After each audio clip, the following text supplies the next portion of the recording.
इसमें क्या बोल रहा है, Millikan oil drop experiment, what is the terminal speed of an uncharged drop of radius this and density this. ठीक है, viscosity of air at the temperature of experiment टू भी दे रखा है आपको, and how much is the viscous force on the drop at that speed. तो viscous force निकालने के लिए हम लोग को कौन सा जो है लॉ या फॉर्मूला यूज किया जाता है, बताइए। कौन देता था विस्कस फोर्स?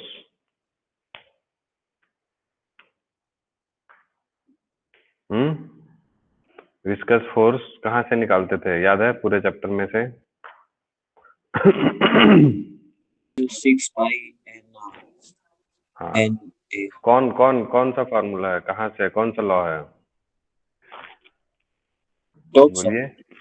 हाँ, स्टोक्स लॉ। तो स्टोक्स लॉ से फॉर्मूला जो फोर्स होता था viscous force, that is equal to 6 pi, उसके बाद बोलिए, 6 पाई ईटा और ए और फिर वीटी, टर्मिनल वेलोसिटी।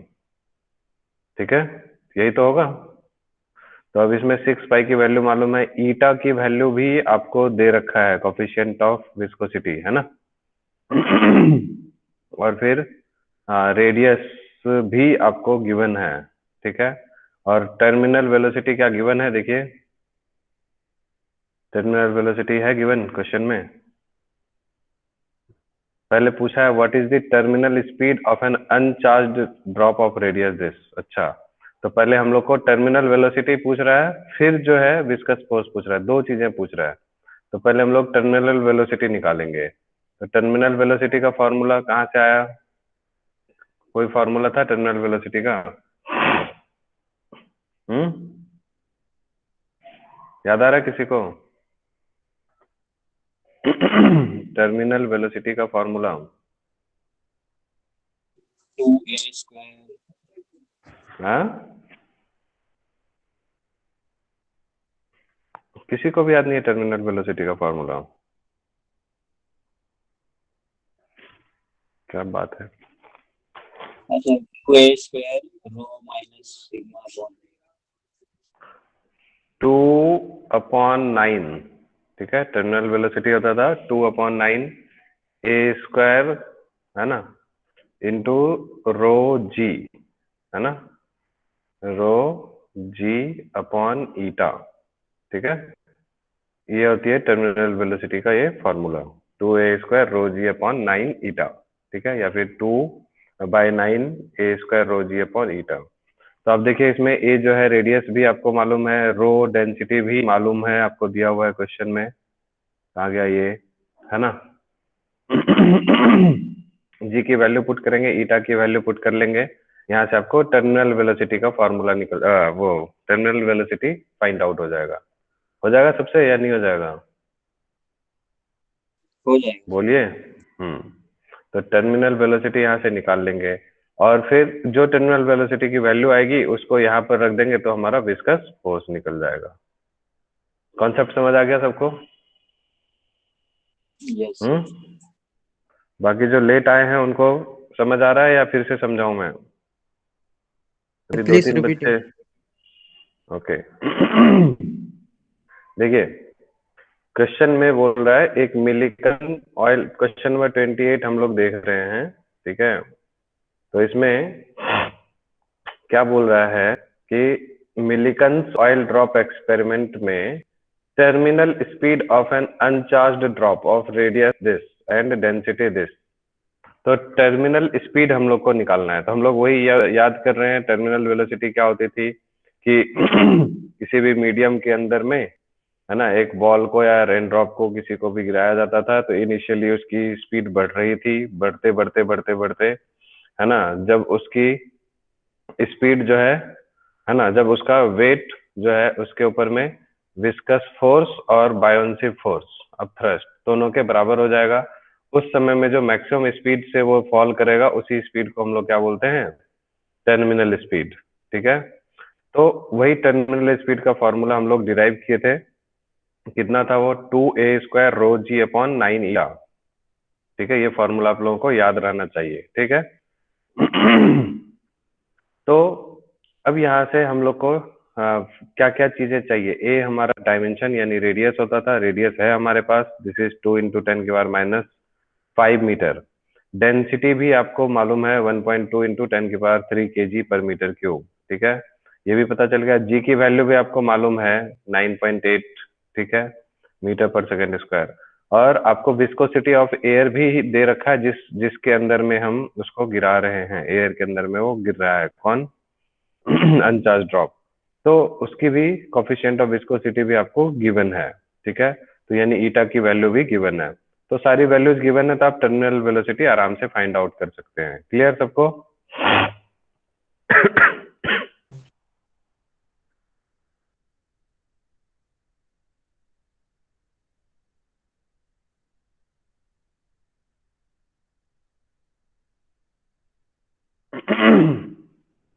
ठीक है, तो यहाँ से टर्मिनल वेलोसिटी आ गया। अब उसके बाद क्या बोल रहा है कि take the viscosity of air at that temperature of the, हाँ, how much is the viscous force on the drop at that speed. जब वो टर्मिनल स्पीड से चल रहा था, उस समय में उसके पास कितना विस्कस फोर्स होगा।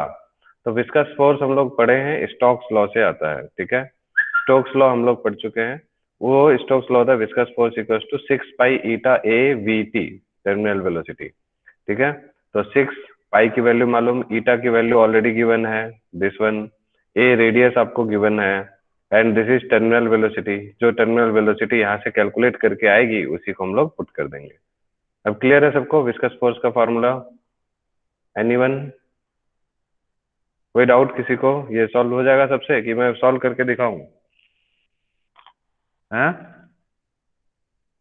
कर दीजिए सर। पूरा सॉल्व करके दिखाऊं? जाएगा सर सॉल्व खुद से।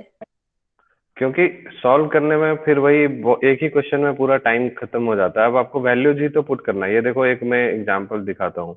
जैसे 2 इंटू रेडियस की जगह क्या दिया हुआ है, 2 इंटू 10⁻⁵। तो 2 इंटू 10⁻⁵, एक्चुअली इसमें लिखने में भी तो बहुत टाइम लगता है ना, मीटर का होल स्क्वायर।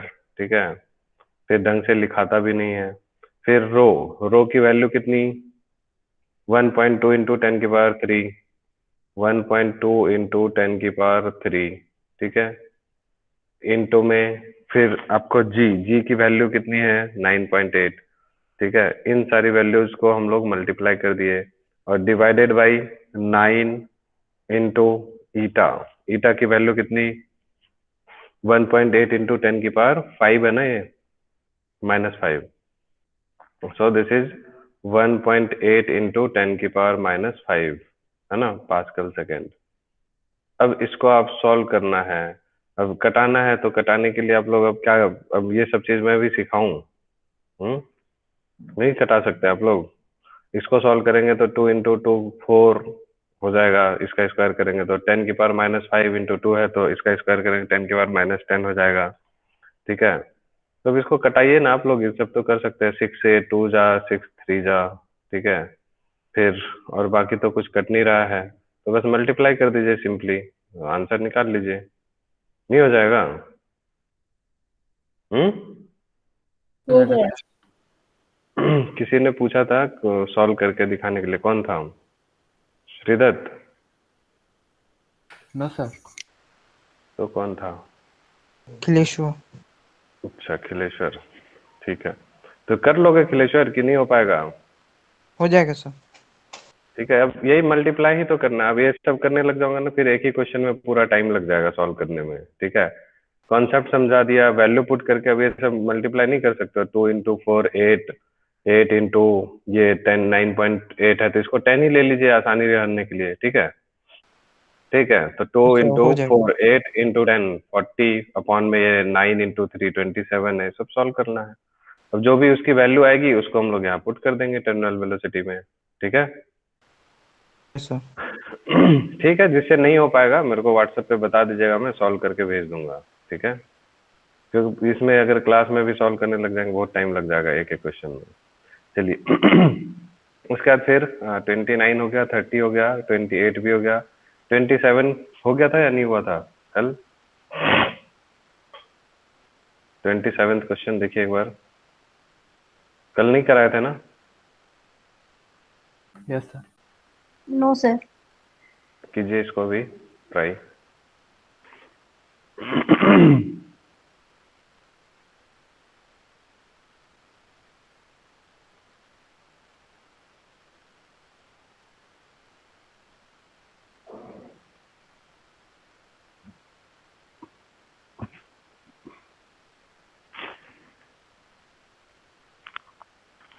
पढ़ लिया सबने क्वेश्चन?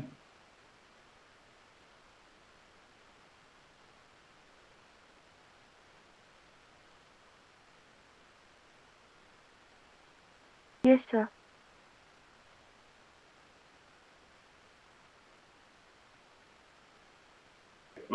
तो किसी से हो जाएगा? कोई बता सकता है कैसे होगा?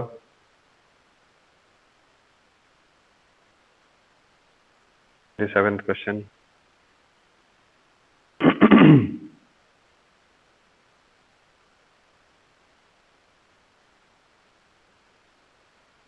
क्वेश्चन क्या कह रहा है कि plane is in level flight, यानी प्लेन जो है आपको ना हॉरिजॉन्टली जो है वो मूव कर रहा है।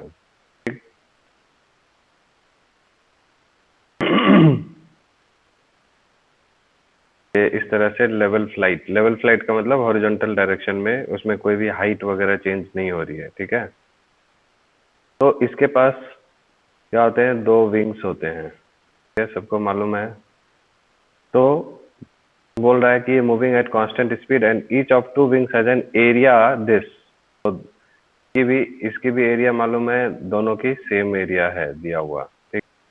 The speed of air is something, speed जो है इधर से ट्रेवल कर ऐसे आ रहा होगा, ठीक है, ओवर द, अच्छा, lower wing and 234 kilometre per hour over the upper wing, ठीक है, लेवल फ्लाइट में है। तो इसके विंग के नीचे वाला सरफेस और ऊपर वाला सरफेस, बात को समझ रहे हैं ना? जैसे विंग होगा, क्या, जैसे ये विंग है तो इसके नीचे वाला सरफेस अलग होगा, ऊपर वाला सरफेस अलग होगा। तो दोनों पे आपको वेलोसिटी दे रखा है, ठीक है। और हम लोग को सिंपल सा देखिए बर्नौलीज प्रिंसिपल का कॉन्सेप्ट भी याद है। ऊपर वाले में देखिए speed of air over the lower wing, नीचे वाले में स्पीड कम है तो यहाँ पर प्रेशर क्या होता था? ज्यादा होता था। ऊपर वाले में स्पीड ज्यादा है तो प्रेशर क्या होता था? कम। तो इसी प्रेशर डिफरेंस की वजह से ना इसको लिफ्ट मिलता था। नहीं याद आ रहा है? आ गया सर। हाँ, ठीक है। तो अब आपको दोनों ही कंडीशन में स्पीड दे रखा है और आपसे क्या पूछ रहा है? मास बताइए, प्लेन का कितना मास होगा, ठीक है। आ गया, over the upper wing determine the plane's mass. तो कितना बढ़िया क्वेश्चन है। आप देखिए, सोचिए कि प्लेन का पूरा मास निकालने के लिए आप सीख जाएंगे कैसे होगा। क्या करना चाहिए इसमें बताइए, सोचिए कैसे हम लोग मास को फाइंड आउट कर सकते हैं।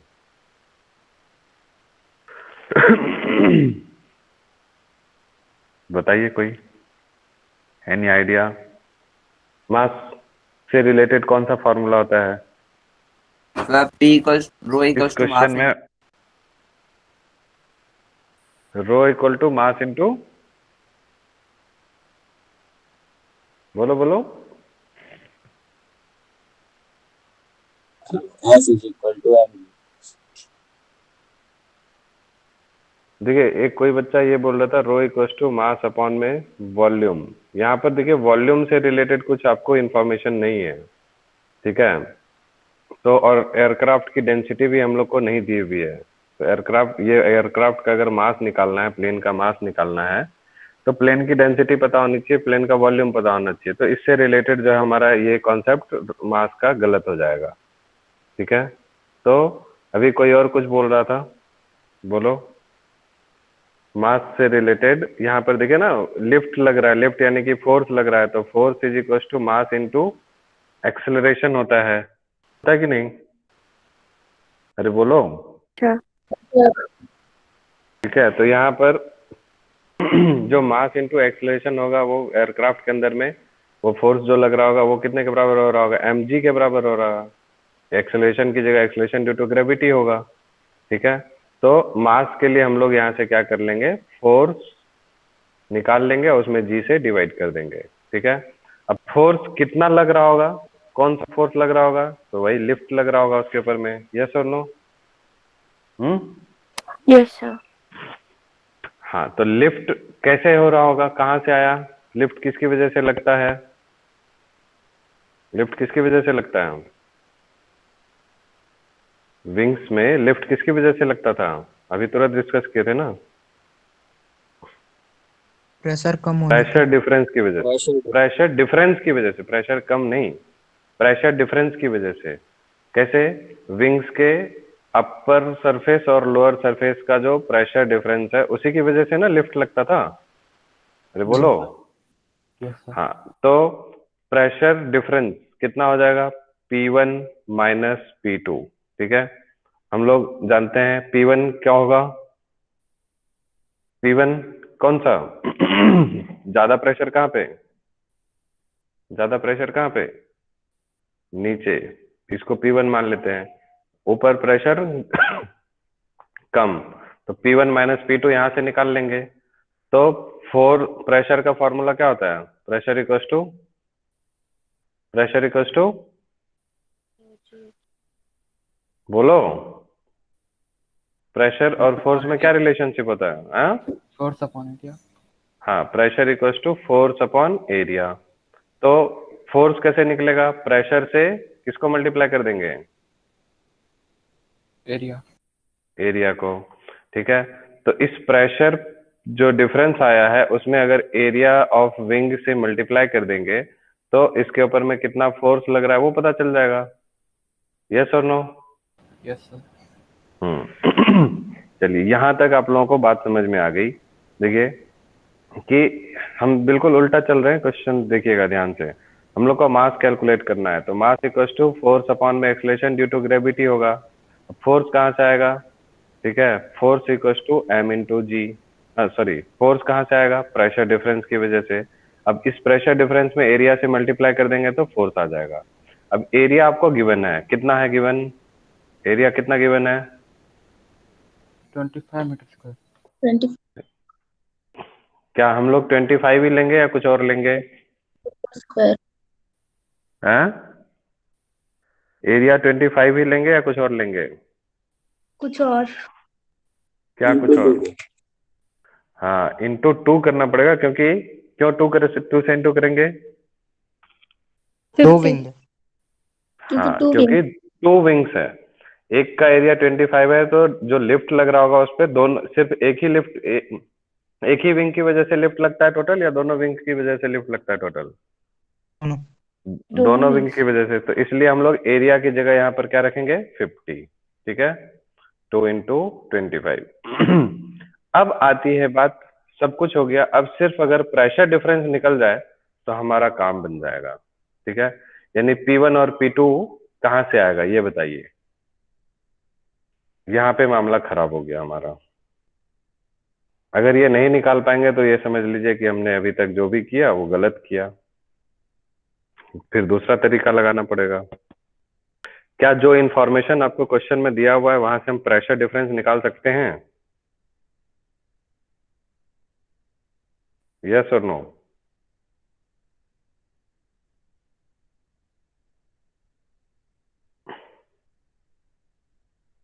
एनीवन? आपको दिया हुआ क्या है क्वेश्चन में, सर जो ऊपर का मतलब लोअर विंग के जो ऊपर वाला 180 किलोमीटर में है, और जो हम्म, अपर विंग है उसमें 234 किलोमीटर है। तो उसको पहले हम्म, उन दोनों के बीच में डिफरेंस तो आ ही जाएगा, क्योंकि 180 वाला कम है और 234 वाला ज्यादा है। हम्म, तो इसमें क्या आ जाएगा,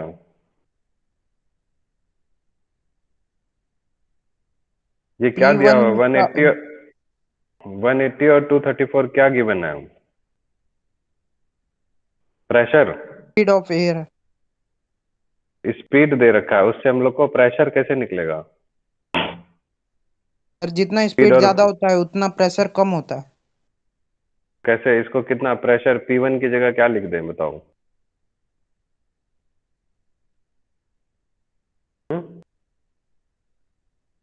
P1 की जगह क्या रख दें? 180 रख दें या 234 रख दें? 34। फिर वेलोसिटी और प्रेशर दोनों सेम हो जाएगा। वेलोसिटी को ही प्रेशर बना दें। ठीक है, आप ट्राई कर रहे हैं, अच्छी बात है। और कोई? नहीं, ऐसा नहीं करना है, ठीक है। और कोई बताइए, एनीवन एल्स? ट्राई कीजिए इसी तरह से, कुछ तो सोचिए। आप लोग जो है कुछ क्लास में बस आके ना चुपचाप बैक फुट पे अटेंड करके फिर सोचना छोड़ देते हैं। कैसे पढ़ाई होगी?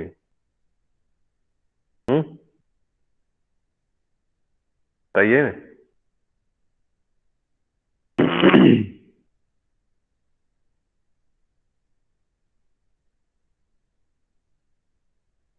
कुछ नहीं बोल रहे हैं, ठीक है।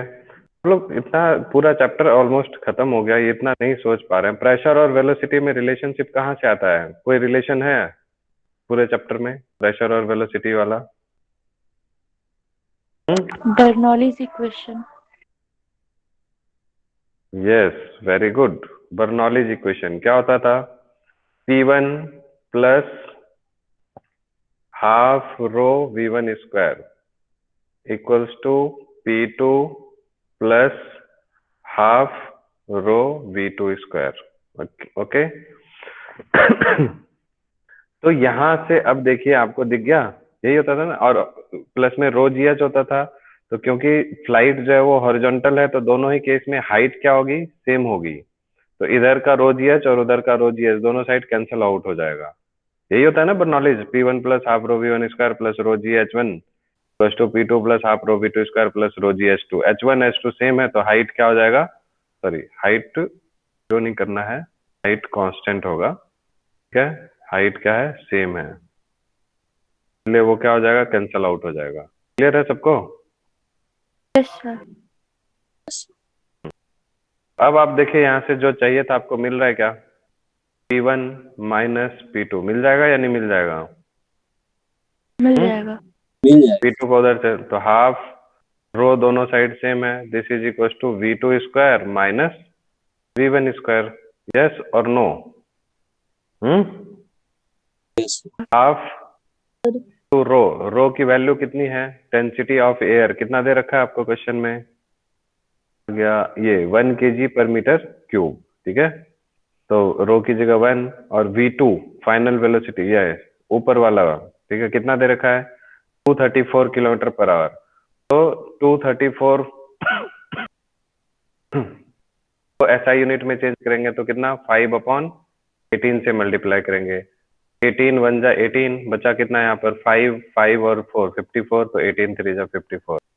13 इंटू 5 कितना बन गया? V2 कितना हो जाएगा? 65 का स्क्वायर माइनस ये वाला बताइए 180 का कितना आएगा? 180 इंटू 5/18 करेंगे ना, तो क्या जाएगा? समझ रहे हैं? 5 का स्क्वायर माइनस 50 का स्क्वायर। अब हो जाएगा सबसे, ए स्क्वायर माइनस बी स्क्वायर है, तो ए प्लस बी इंटू ए माइनस बी कर लेंगे, ठीक है। तो यहाँ से आपको P1 माइनस P2 आ जाएगा। एग्रीड? सॉल्व कर लेंगे सब कोई? ओके। तो अब यहाँ से P1 माइनस P2 आ गया, और इसी में एरिया से मल्टीप्लाई कर देंगे तो क्या आ जाएगा आपको? फोर्स। अरे बोलो। और इसी फोर्स में हम G से डिवाइड कर देंगे तो हमारा मास निकल जाएगा। अब समझ आया सबको या नहीं आया कॉन्सेप्ट पूरा? तो देखिए, ये जो है मैं पूरा सॉल्व करके, अब एक अच्छे टीचर की निशानी है, एक बहुत बढ़िया टीचर क्या करता है, एक पेज पे, फ्रेश पेज पे इसको स्टार्ट करेगा, one step by step solve कर देगा और बच्चों को बोलेगा ठीक है इसको लिख लो तुम लोग, ठीक है। मैं अच्छा टीचर नहीं हूँ, मैं आपको समझा दिया उल्टे सीधे जैसे तैसे हैंडराइटिंग में, ठीक है, जहां तहाँ कुछ भी लिख दिया हूँ, कभी कुछ पोर्शन ऊपर कुछ पोर्शन नीचे, ठीक है। और क्या बोल रहा हूँ कि आपको अब खुद से करके लाना है, समझ गए? तो ये पूरा पोर्शन आज, ये जो एक्सरसाइज है, कल मेरे को सभी बच्चे आज शाम तक में या कल तक पूरा कंप्लीट करके इसको दिखाइए, ठीक है? मैं किसी से भी पूछूंगा सबका कंप्लीट हो जाना चाहिए आज। क्लियर है ये बात? स्टेप वाइज मैं समझा सकता हूँ पूरा आपको, एक एक करके वो लिख के मैं पूरा बोर्ड पे नहीं वो सॉल्व नहीं करूंगा, क्योंकि फिर बस आप कॉपी और पेस्ट करके छोड़ देंगे, ठीक है? तो वो मुझे अच्छा नहीं लगता है। चलिए उसके बाद फिर आ जाइए कहाँ पे, question number 26।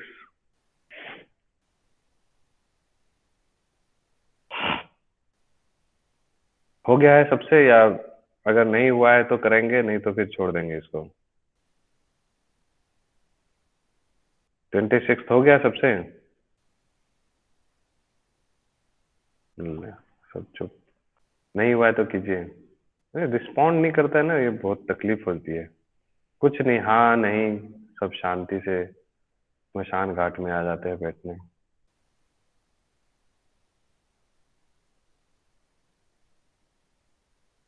Twenty six question.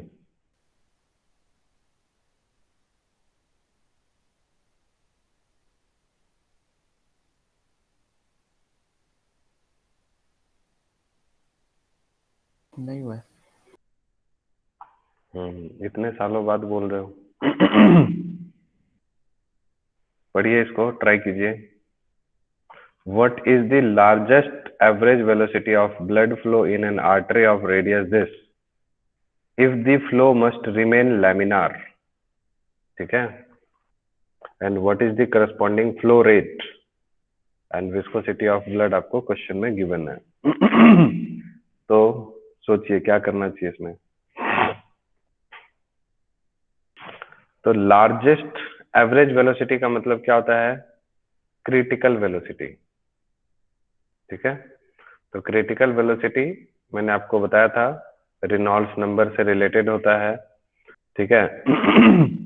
तो उसका फॉर्मूला मैंने थोड़ा सा, ये ज्यादा पूरा डिटेल में नहीं पढ़ाया था, बस सिंपली आपको जो है थोड़ा सा इसमें बताया था।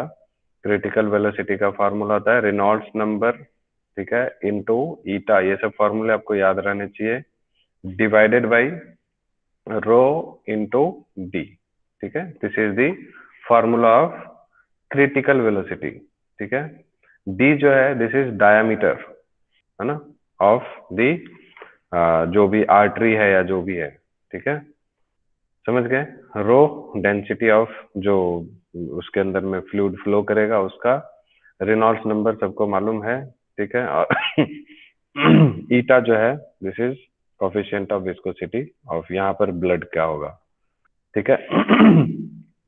तो रेनॉल्ड्स नंबर आपको याद है किसके लिए? लैमिनार फ्लो के लिए। क्या होता था?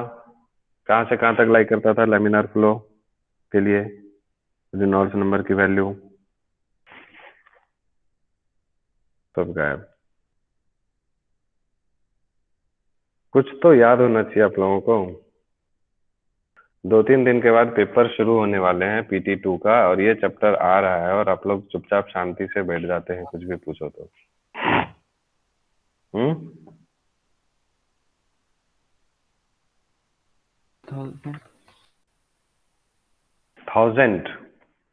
1000 मिनिमम वैल्यू होती थी भाई, मैक्सिमम वैल्यू लेना होगा ना, दैट इज 2000, ठीक है? Reynolds number 2000 into coefficient of viscosity, eta आपको दे रखा है कितना? 2.08, है ना? ये सब बता ही देता हूँ सीधा, पूरा कितना लिखूंगा मैं, बहुत मुश्किल होता है इस पे लिखने में, ठीक है? रेनॉल्ड्स नंबर, ईटा और रो आपको गिवन है क्वेश्चन में या नहीं गिवन है? रो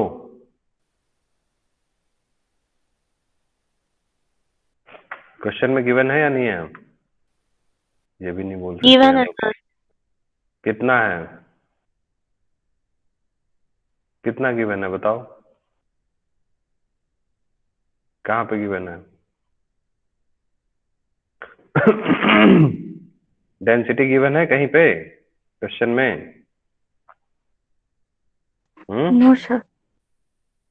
तो फिर कहाँ से गिवन हो गया?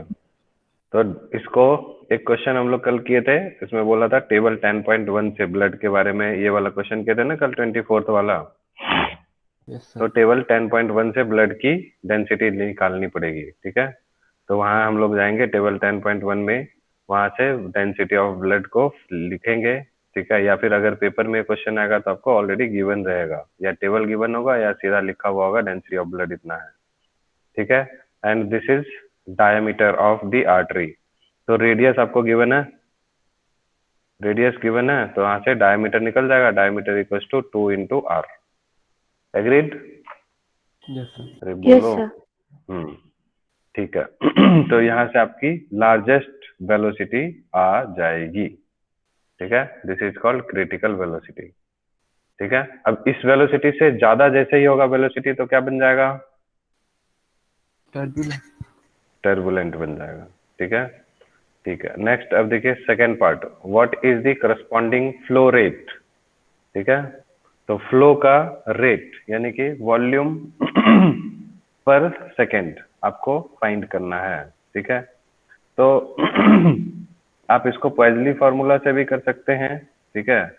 और वॉल्यूम पर सेकेंड के लिए हम क्या कर सकते हैं कि वॉल्यूम अपॉन में टाइम आपको निकालना है, ठीक है। तो हम लोग क्या कर देते हैं यहाँ पर, वेलोसिटी इंटू एरिया अगर करके देखिए ध्यान से, वेलोसिटी इंटू एरिया हम लोग लिख के देखते हैं, ठीक है। Area into velocity.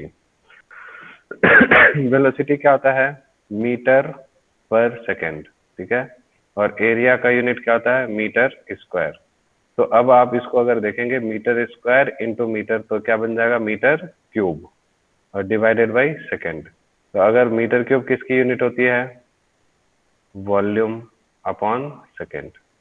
नहीं समझ में आया सबको? आ गया। अरे बोलते क्यों नहीं? हाँ, तो अगर आपको कहीं पे भी वॉल्यूम पर सेकेंड पूछता हो तो हम लोग क्या करेंगे? Area into velocity. Equation of continuity याद है?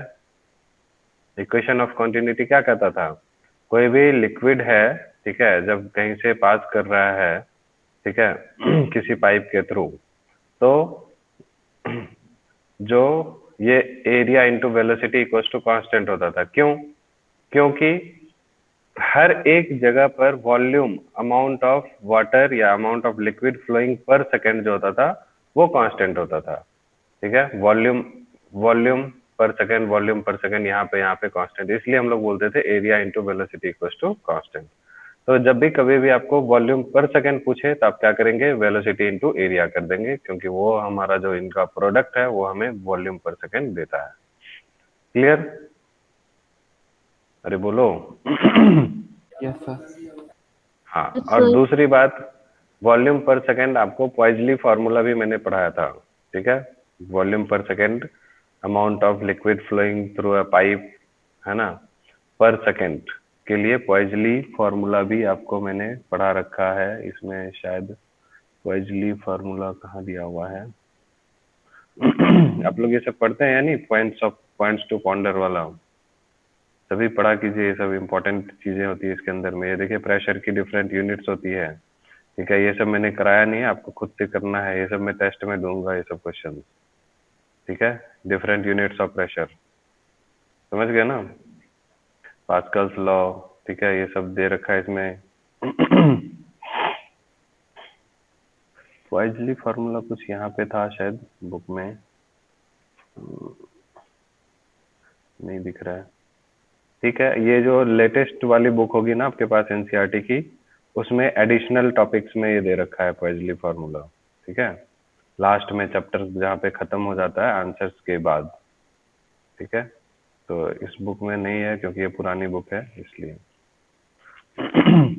ठीक, तो पॉइजली फॉर्मूला मैंने आप लोगों को करा रखा है, सीधा वहां से भी पुट करेंगे, वॉल्यूम पर सेकेंड आ जाएगा आपको, ठीक है। 26 भी हो गया, ओके।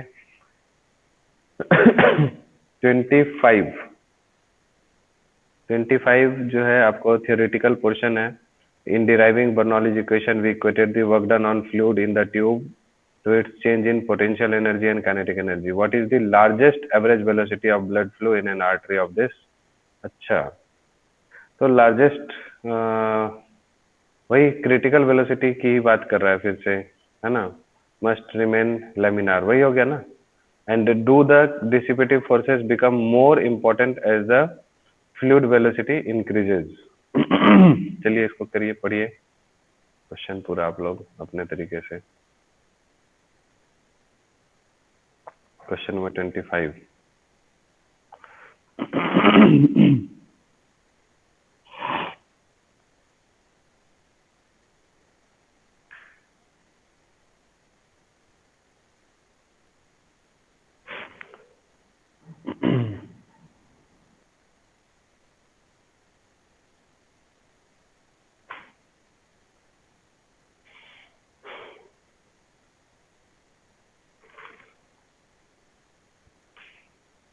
हो गया।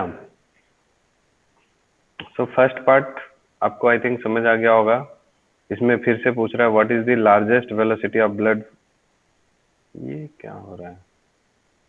Blood flow in an artery of diameter this.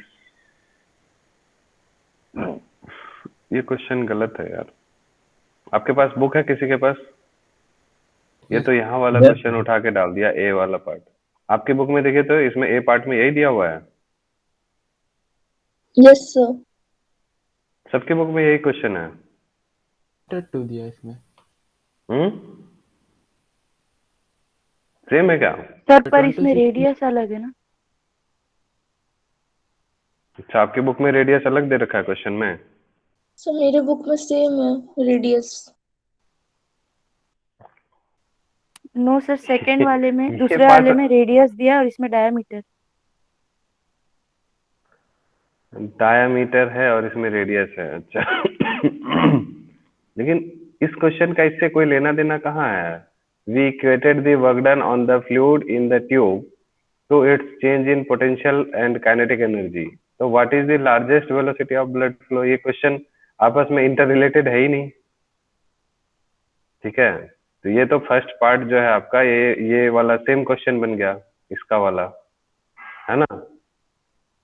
क्योंकि ये जो क्वेश्चन बोल रहा है deriving Bernoulli's equation we equated the work done on the fluid in the tube to its change in potential and kinetic energy and what is इस। तो इस statement से इस क्वेश्चन का कोई लेना देना है नहीं, तो इसको आप इग्नोर मारिए। ठीक है, और अगर पूछता है तो हमने ये क्वेश्चन यहाँ पे कर ही रखा है।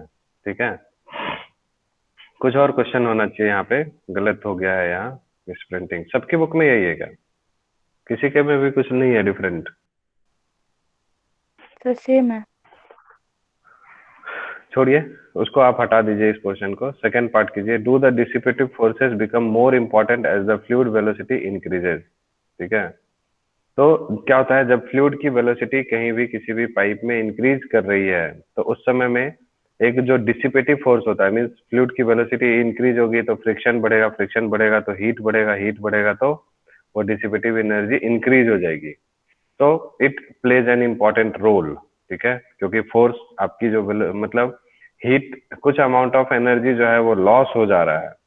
ठीक है, हम क्या करते हैं उसको आइडियल फ्लूइड मान के फ्लूइड फ्रिक्शन को इग्नोर करके हम सॉल्व कर रहे होते हैं या फॉर्मूला डिराइव कर रहे होते हैं। तो अगर हम डिसिपेटिव फोर्स को काउंट करेंगे तो वो जो है इम्पोर्टेंट हो जाएगा। ठीक है, समझ गए? चलिए क्वेश्चन नंबर 24, ये हमने कल कर लिया था पिछली क्लास में। 23 जो है वेसल ट्वाइस,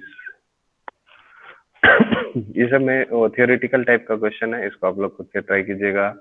ठीक है, और 22 करिए ट्राई सब कोई।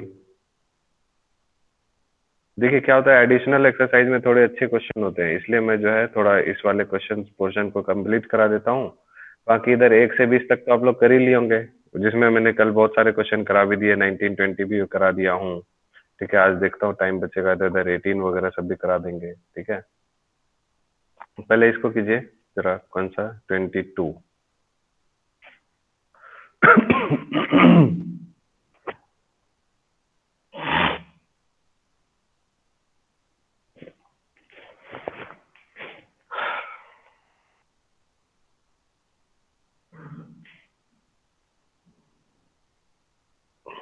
इस चैप्टर के एक्सरसाइज के सारे लगभग क्वेश्चन करा रहा हूँ, तो इससे मैं क्वेश्चन पेपर में दूंगा, इसलिए मैं बता दे रहा हूँ पहले ही PT2 में। तो आप लोग पूरा अच्छे से तैयारी कीजिए इसकी। पूरा चैप्टर इतना दिन, बहुत दिन लगा के पढ़ाया हूँ इस चैप्टर को, एक एक चीज पढ़ाया हूँ, इससे ज्यादा वेटेज रहेगा आपका।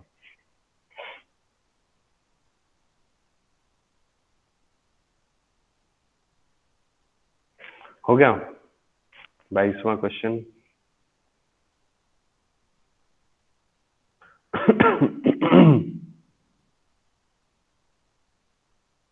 तो ये सब मतलब ज्यादा इंपॉर्टेंट नहीं है 22 वाला, ठीक है। क्या बोल रहा है कि a manometer reads the pressure of a gas in an enclosure in as shown in figure this, ठीक है। इसमें प्रेशर, ये मैनोमीटर है, इसमें प्रेशर रीड किया करता है मैनोमीटर, ठीक है। When a pump removes some of the gas, यहाँ से कुछ गैस को अगर पंप के थ्रू बाहर निकाल दें, ठीक है, तो manometer reads as in figure 10.25b, ये वाला फिगर में आ जाता है, ठीक है। पंप के थ्रू कुछ गैस को अगर बाहर निकाल दें तो देखिए ये वाला इधर से ये लोअर हो गया, ठीक है। So the liquid is used in the manometer is mercury and the atmospheric pressure is 76 centimeter of mercury, ठीक है। तो ये एटमॉस्फेरिक प्रेशर 76 सेंटीमीटर होता है।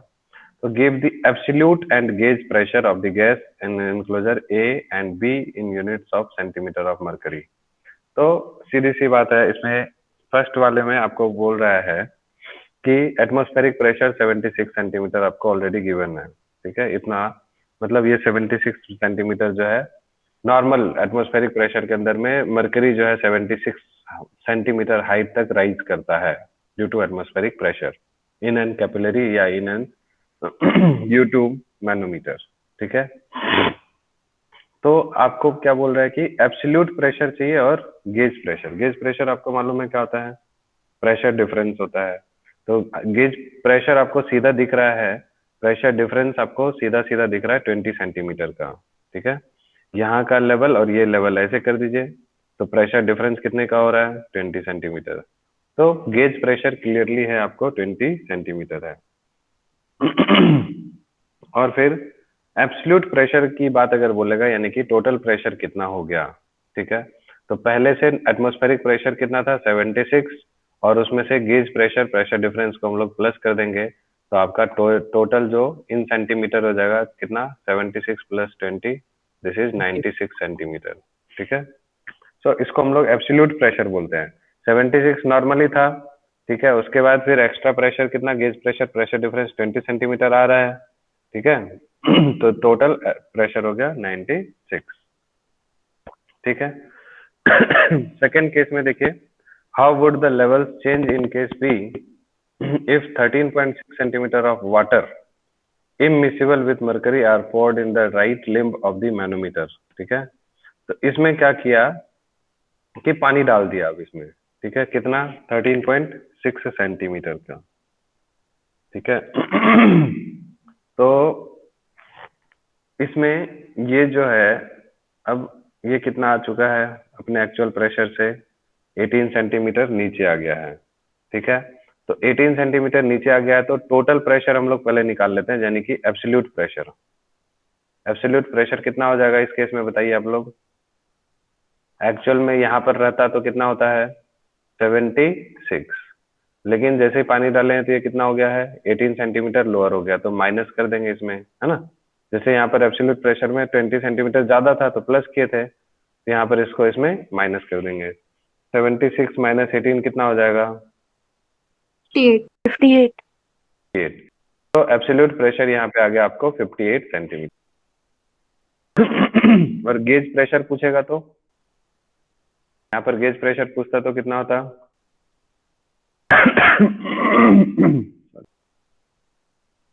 पर गेज प्रेशर कितना था इसमें -18। प्रेशर डिफरेंस कितना था यहाँ पे, यहाँ पर 20 था, यहाँ पर कितना हो जाएगा, अरे -18 सेंटीमीटर। सीधा इसमें क्या सोच रहे हैं आप लोग, तो दिस इज -18 सेंटीमीटर, ठीक है। समझ रहे हैं ना। तो अब हमसे पूछ रहा है how would the levels change in case this, है ना, अगर इसमें क्या किया हमने, वाटर को ऐड कर दिए, ठीक है। तो वाटर के ऐड करने से जो है आपका according to Pascal's law pressure जो है दोनों कंडीशन में क्या होगा, सेम रहेगा, ठीक है। तो क्योंकि लेवल सेम है, तो इस केस में क्या होगा, फर्स्ट केस में कितना हाइट हमारा हो जाएगा वो पता करने के लिए हम लोग क्या करेंगे, प्रेशर का formula ρ1 into g into H1, ठीक है। जी तो दोनों केस में सेम लगेगा, that is equal to ρ2 into g into H2, ठीक है। तो बस सॉल्व कर लीजिए। जी दोनों साइड कट ही जाएगा, है ना, तो बचेगा ρ1 इंटू H1। तो ρ1 पहले केस में हमने क्या लिया था, मरकरी लिया था, तो मरकरी के केस में हमारा जो है अब हाइट पूछ रहा है कि कितना हो जाएगा। तो मरकरी की डेंसिटी हम लोग जानते हैं, दे भी रखा होता है, इसमें नहीं दिया हुआ है, ठीक है। सो दिस इज 13.6, ठीक है, क्लियर, 13.6 और इनटू में H1 हमारा नहीं मालूम है, ये निकालना है, and that is equal to ρ2। ρ2 आपको कितना गिवन है क्वेश्चन में, डेंसिटी ऑफ वाटर, जैसे हमने वाटर डाला ना, ये वाला क्या है हमारा मरकरी वाला कंडीशन है, और जैसे हम लोग पानी डालेंगे तो पानी की डेंसिटी होती है 1, ठीक है, 1 ग्राम पर सेंटीमीटर क्यूब, ठीक है। और इनटू में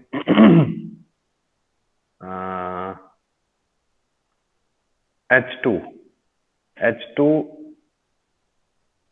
आपका कितना है,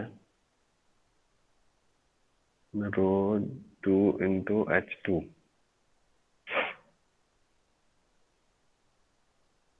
H2 13.6, हाँ ये देखिए 13.6 सेंटीमीटर वाटर डाला है, तो हाइट कितनी हो गई 13.6, है ना।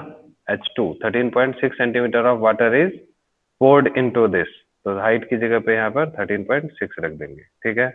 तो G और G कैंसिल आउट हो गया, 13.6 ये दोनों कैंसिल हो जाएगा, तो H1 कितना हो जाएगा यहाँ से मरकरी के केस में 1 सेंटीमीटर, ठीक है। दिस इज 1 सेंटीमीटर जो है वो राइज करेगा, समझ गए। तो जैसे ही हमने 13.6 सेंटीमीटर अगर पानी डाला उसके अंदर में, तो मरकरी का जो लेवल है वो 1 सेंटीमीटर जो है वो क्या हो जाएगा, कम हो जाएगा, है ना, सॉरी 1 सेंटीमीटर ज्यादा हो जाएगा। तो पहले कितना था, 18 सेंटीमीटर था, तो अब ये कितना हो जाएगा, 19 सेंटीमीटर हो जाएगा मरकरी का लेवल, ठीक है, 1 सेंटीमीटर बढ़ जाएगा पानी डालने से। क्यों, प्रेशर को क्या करना है, प्रेशर तो सेम रखना है, ठीक है। तो प्रेशर सेम रखने के लिए आपको जैसे उसके अंदर में पानी डालेंगे तो मरकरी की हाइट को बढ़ाना पड़ेगा ताकि प्रेशर जो है सेम रहे, ठीक है। तो 18 सेंटीमीटर से 19 सेंटीमीटर हो जाएगा, क्लियर, ठीक Yes, है। sir. नेक्स्ट क्वेश्चन देखिए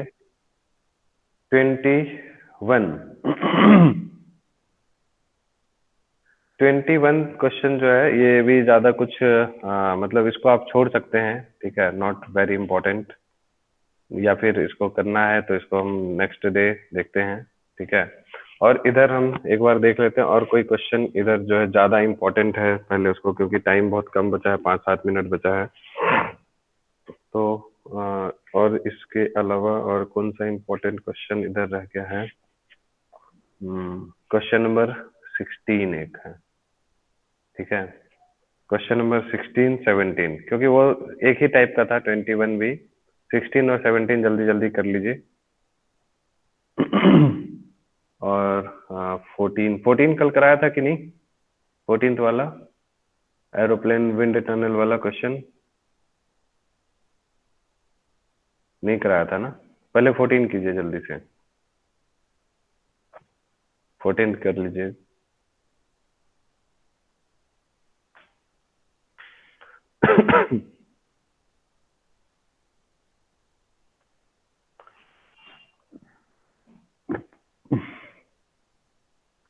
क्या बोला है, in a test experiment on a model aeroplane in a wind tunnel The flow speeds on the upper and lower surfaces of wings are 70 and 63 centimeters respectively.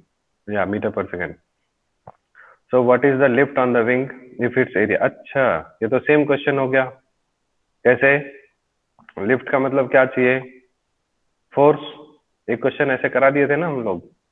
तो force is equal to क्या होगा? Pressure P1 minus P2 into में area. Agreed? अरे बोलो. Yes, sir. ठीक है, तो force हमारा प्रेशर डिफरेंस इनटू एरिया. अब प्रेशर डिफरेंस कैसे निकालेंगे हम लोग? अच्छा, एरिया यहाँ पर कितना है? 2.5 मीटर पर सेकंड स्क्वायर दे रखा है, तो 2 से मल्टीप्लाई हो जाएगा, है ना? समझ गए ना? अच्छा, विंग इफ इट्स एरिया, हाँ ठीक है. अब एरिया वाला हो गया. अब यहाँ पर प्रेशर डिफरेंस कैसे निकलेगा? P1 minus P2. तो क्योंकि यहाँ पर फिर से जो है मॉडल एरोप्लेन है विंड टनल में, इसकी फ्लो स्पीड फिर से वही P1 plus half rho V1 square लगाएंगे, है ना?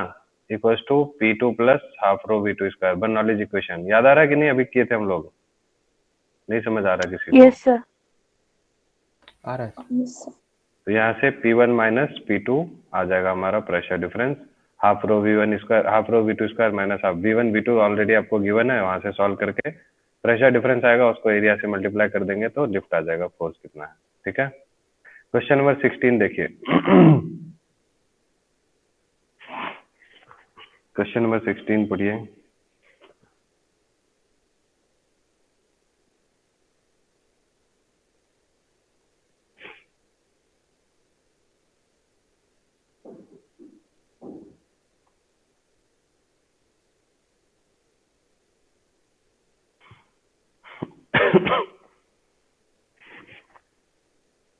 हो गया.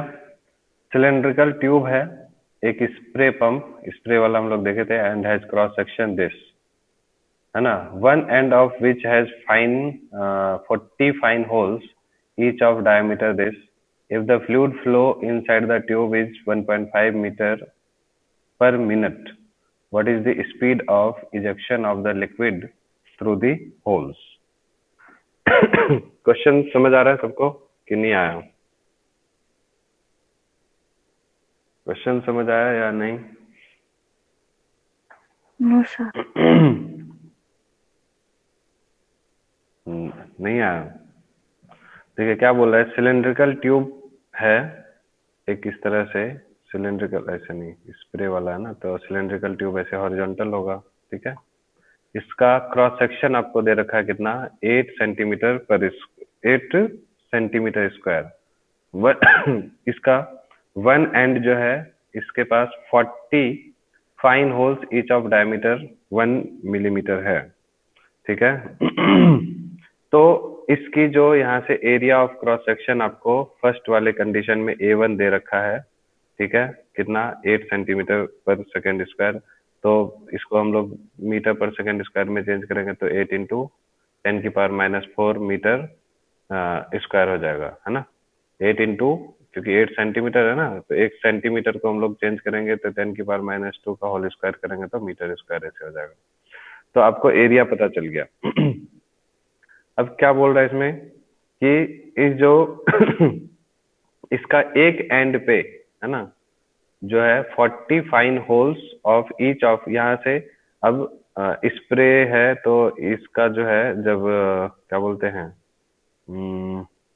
इस तरह से इसको ऐसे कनेक्ट कर देंगे और यहाँ से ऐसे करके ये स्प्रे निकलता है ना ऐसे, तो इसके पास टोटल जो है कितने 40 होल्स हैं. ठीक है. ऐसे ऐसे करके जहाँ से स्प्रे बाहर निकलेगा.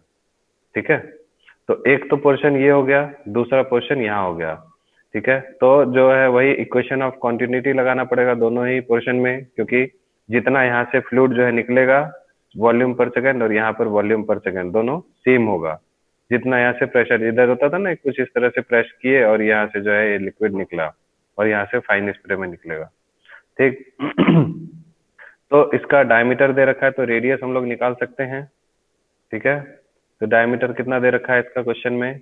1 मिलीमीटर. तो 1/2 मिलीमीटर इसका रेडियस हो जाएगा और इसमें 10 की पावर माइनस 3 से मल्टीप्लाई कर देंगे तो इसका क्या निकल जाएगा?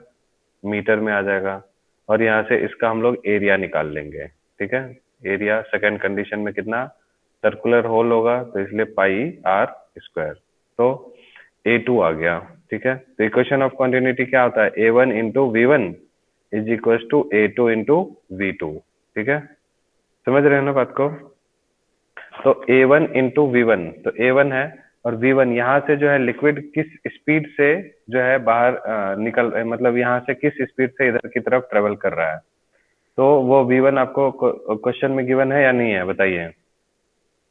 क्या बोला है कि if the fluid inside the tube is 1.5 metre per minute, ठीक है, तो उसको हम लोग मीटर पर सेकेंड में चेंज कर लेंगे, यानी कि यहाँ की जो वेलोसिटी है वो जो बाहर निकल, यहाँ से जो अंदर का जो वेलोसिटी है this is 1.5 metre per minute, तो उसको सेकेंड में चेंज करने के लिए 60 से डिवाइड कर देंगे तो it becomes metre per second. आया समझ में? अरे बोलो। Yes sir. Metre per minute है ना, तो उसको सेकंड में चेंज करने के लिए तो 1.5 अपॉन 60 हो जाएगा इसका V1, ठीक। और आपसे क्या पूछ रहा है कि इफ द फ्लूइड ना, तो what is the speed of ejection of the liquid through the holes, तो सिंपल यानी कि V2 पूछ रहा है। अब हो जाएगा सबसे, V2 इक्वल टू क्या हो गया, A1, ये A2 इधर आके डिवाइड हो जाएगा A1 upon A2 into V1। A1 पता है ये वाला, और A2 यहाँ से निकाल लिए पाई आर स्क्वायर, और V1 आपको इतना दिया हुआ है तो V2 निकल जाएगा कितनी स्पीड से वो स्प्रे से बाहर निकलेगा। नहीं समझ में आया? आ गया सर। ठीक है। उसके बाद फिर क्वेश्चन नंबर 17, इसको बस ऐसे ही एक बार जल्दी पढ़ लीजिए 1 मिनट के अंदर में। 17 क्वेश्चन थोड़ा सा हिंट दे देता हूँ, ये सरफेस टेंशन से रिलेटेड है। ये सारे क्वेश्चन आज आप लोग कीजिएगा बैठ के घर में, है ना। इतना सारा डिस्कस कर दिया हूँ।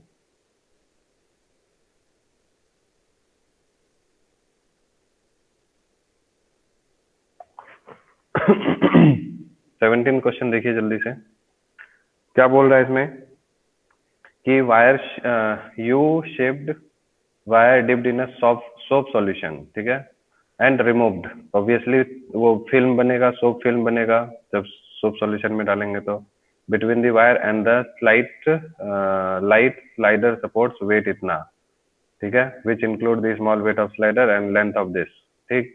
तो what is the surface tension, सीधी सी बात है, surface tension is equal to क्या होता है, फोर्स पर यूनिट लेंथ, है ना, समझ गए। और फोर्स आपको ऑलरेडी गिवन है, कितना फोर्स लगा रहा है उसके, जैसे एक ये वायर है उसमें स्लाइडर, एक ये वाला स्लाइडर वाला एंड होगा, इस पे इधर की तरफ सरफेस टेंशन की वजह से ये स्लाइडर पे फोर्स लग रहा होगा, वो फोर्स कितना है 1.5 इंटू 10 की पावर माइनस 2 न्यूटन, और है ना। तो इसमें हमसे क्या बोला है, लेंथ भी दे रखा है आपको कितना 30 सेंटीमीटर, तो 30 सेंटीमीटर को मीटर में चेंज करेंगे।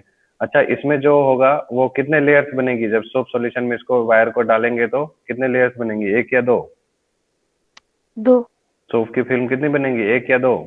2। 2 बनेंगी। तो इसलिए ये जो हो रहा होगा पूरा जो स्लाइड करेगा, ऊपर वाला लेयर को भी स्लाइड करेगा इधर की तरफ और नीचे वाले लेयर को भी स्लाइड करेगा, तो लेंथ कितना हो जाएगा 2L, समझ गए ना। तो सरफेस टेंशन यहाँ से क्या हो जाएगा, फोर्स अपॉन 2L, तो लेंथ भी दे रखा है और फोर्स भी दे रखा है, आप लोग इसको सॉल्व कर लीजिएगा क्वेश्चन को। आ गया समझ कि नहीं आया? आ गया सर। Yes sir.